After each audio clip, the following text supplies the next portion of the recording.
Sir என்ன சாப்பாடு சாப்பிட்டா புண்ணு வேகமாக ஆறும், என்ன அது நீங்கள் சஜஸ்ட் பண்ணுங்கள்.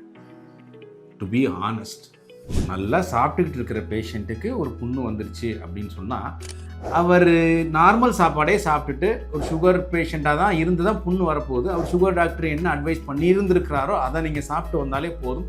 ஸ்பெஷலாக இந்த சாப்பாடு சாப்பிட்டா புண்ணு வேகமாக ஆறும் அப்படின்னு ஒன்றும் கிடையாது.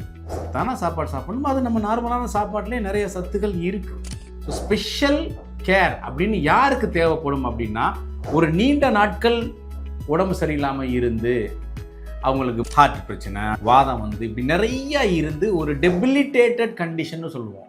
ரொம்ப அவங்களுடைய உடல்நிலை மோசமான பேஷண்ட்டுக்கு ஒரு புண்ணு வரும்போது அவங்களுக்கு நம்ம நியூட்ரிஷன் சப்ளிமெண்ட்ஸ் கொடுக்கணும். அதர்வைஸ் பெருசாக ஒன்றும் தேவையில்லை.